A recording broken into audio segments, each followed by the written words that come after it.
action figures of my day. Oh, they're awesome. Action figures today, I guess they're okay, but here's 10 things I miss about action figures that you just don't find anymore. Okay, guys, this is going to be the old man grouching, the one yelling at the clouds and everything, because I'm just going to talk about things when it comes to the action figures I just miss now. It's just not the same anymore. And hopefully you guys, you might not agree with all 10 of these, but hopefully you agree with some of them. It's just not as fun as it used to be. I don't know. It seems like now they aim more to a collector base and it's just take the fun out of it. So maybe I'm wrong. Maybe you can let me know in the comments how wrong I am. So let's go with number 10, and it's kind of like I'm touched on already. Just the fun of it. Just the fun of having action figures, you know. Sure, I'm not going to lay it around on the floor and play with them like I used to. But even the 90s, when I was collecting the new stuff, Star Trek, Batman, the new Star Wars and stuff, it was just fun. It was fun to collect them. It was fun to look at them. It was fun to stand them up and make dioramas and everything. Maybe it's because I'm getting old. It's not really the toys fault on this one. But still, I do miss that part when it comes to the action figures. Number 9, not surprised here, the price. When I was a kid, sure, they were a lot cheaper. Sure, you can say inflation and, you know, people made less money then, so it was the same. It just equals out the same. But no. We're talking of like a little, just a 3.75 figures now, what, 20 bucks? 20 bucks, sometimes more. Let's say 15. And that's hard to come by. When I was little, yeah, 2, 3, maybe got to $5. You're thinking, well, you didn't have no job, you wasn't paying for them. But you could easily rake the yard. You could easily do something, get enough money to buy an action figure. Something fast, and you know, you can find enough money under a couch cushion to buy an action figure. There was one, if you find out the Roses down the street, y'all probably don't know, a lot of you don't know what Roses is. Zayre's down the street or Kmart had an action figure you needed for your collection. You probably could scrounge up enough change in a couch to get that action figure. But you can't do that today. One thing, ain't nobody got no change in no sofa anymore. People don't carry change around. Number 8. How about action figures that came with a free action figure stand? This is more of the 90s, but I'm sure some of them did it in the 80s. I think maybe G.I. Joe did it because they're horrible things wouldn't stand up. Oh, I hated. So I know you guys love G.I. Joe, but I hate those action figures with rubber bands all inside of them and a lot of joints on them and stuff. That just bothers me. But anyway, I like an action figure that comes with a stand. Star Trek Playmates, all those came with a stand. It was awesome. Each had their own, you know, the good guys, the Federation guys had one that looked like the Federation little symbol they wear on their shirt. And each figure had their own logo-like base. It was awesome. And let's be honest, sometimes you get these action figures, maybe in the 80s, but still today, they just don't stand up. They don't stand up. I know they're supposed to. I don't understand why a toy company would ever release an action figure that can't at least stand up on its own. That should be the number one rule in making an action figure. Sometimes you got to bend them back so far and everything. Oh. Well, how about number 7? They were just easy to find the ones you need. Let's say you was buying Star Wars back in the 80s. You go to the store, a whole wall of them. Sure, every once in a while, you know, the one you want might be gone. That's typical. But chances are, if you went back at least, you know, once a week, if it was a store you go twice a week, chances are it wouldn't take you impossible to find. I know Christmas time is a little different, and when they were new, they were a little different because, you know, they were hot, everybody wanted them. But for the most part, if you just waited it out, you knew you could get it. It wasn't like today, you're like, oh, that one's only sold at Target. Oh, that one's only sold online. Oh, that one's only sold at Walmart. Or that just gets on my nerves. Just takes the fun out of collecting, doesn't it? Okay, number 6. A collector's case, or some of it I call it a carrying case, but I know the box always says collector's case to make you feel like you got something fancy. This was just usually a vinyl case you open up and you put all your figures in. Can't tell you the last time I saw a carrying case. And I bet you the last time they made one was probably like Super 7 or Neko made one to be retro and funny. But now I'm talking about, no, there's Star Wars figures at the store right now. No carrying case for them. No, I guess kids got to stick them all in their pocket or something. I don't know how kids get them to other friends. Oh, that's right, kids don't play with them anymore. And if they do, they only got 1 or 2, so they don't need a dang carrying case, I guess. I miss a good generic carrying case. Don't you like a generic one that has like fake Star Wars on it? Oh, that's great here. Okay, number 5.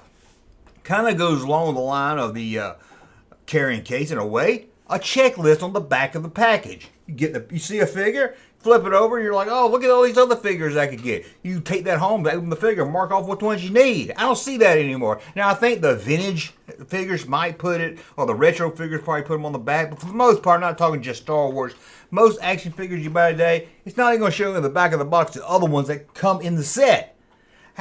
That's like marketing 101 right there. It's telling kids, hey, I know you just bought this, but look, you could have bought that. It gets you excited. Sometimes you're just as excited to see something new on the back of the package as you was about the figure you just bought. You're like, I know, I wanted this Spider-Man so bad, but what? I didn't know they made Kingpin in a tuxedo, and you get all excited all over again, and you wait to see that figure at the store. So number 5 is, a checklist or collect them all. Really pushing you to collect them all. They don't really push that on you anymore. Number 4, variety. Variety. Now you walk into let's say a Walmart or Zayres. You ain't walking into a Zayres unless you got a time machine. Walking into Target, and sure, you got Ninja Turtles, you got Minecraft, you got some kind of video game I never heard of. You probably got like 5, let's be honest, probably only 5 different action figure lines, if that, at the store. Back in our day, you walk in, they got, of course, they got all the main movies. Star Wars, whatever's out at the time. Superpower figures from Kenner's Superpowers line. And then they would have a whole bunch of generic stuff you never even heard of. You probably saw once and never saw it again. A lot of those figures turned up on my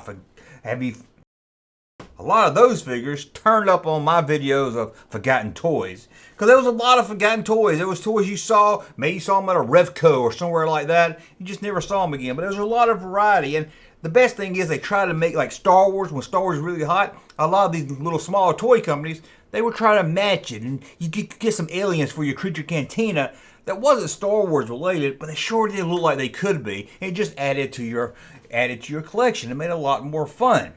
Number 3, playsets and vehicles. I can't tell you the last time I walked into a store and saw a dang playset.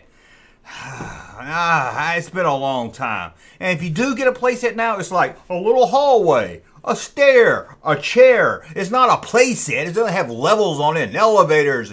And now, with the technology, they can make playsets so awesome. I just miss... Now, I'll be honest, I don't have anywhere to put playsets today, so I wouldn't buy them. But still, I want to go to the store and see a playset and just know, hey, some kid gets to play with that playset. Awesome. And along with this fits in this, so I'm going to leave it as part of this number here. Vehicles. Every once in a while, I think with they got the new superpowers, McFarlane's got them, I see some vehicles. So you do see some vehicles more than you do playsets, but you don't see... I mean, there was a time I could walk into a store and just know I can buy an X-Wing if I want to. I can buy a speeder bike if I want to. I can buy a TIE fighter if I want to. The must-have ones. And I don't know the last time I walked in and saw a Star Wars ship made for action figures. Ugh. And this one wasn't on the list, but I'm going to sneak this one on the list. 3.75 or small action figures. Why do action figures now, for the most part, have to be like 6 to 8 inches? That's not fun to play with. How do you even... I don't like action figures that big. It just takes the fun out of it. I like my small... I know they still make like the retro, the vintage line when it comes to Star Wars. But 3.75 is out. You know what 3.75 or the small action figures are today? Well, when we were back in the 80s buying our Star Wars stuff, they had the Mego dolls on their way out. Kenner had $6 Million Man. It was like your brother's toy. Your older brother played with those. And you got little small figures. Small figures today is the doll size figures of the 80s, because they were big in the 70s, and in the 80s no one cared as much. So that's a free one on this top 10 list for you. And number 2, Melloway offers. Do they do that anymore? No, now they put a leg in a package or an arm in a package, so you can buy all the figures, or you can build your other figure. Hey, let me buy them if I want to and send off for a free one.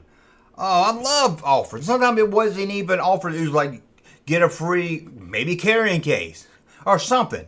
Just give me some kind of offer, something that makes me want to buy them and send off and wait by the mailbox and get all excited for. I guess I just missed my childhood, what I should call this video.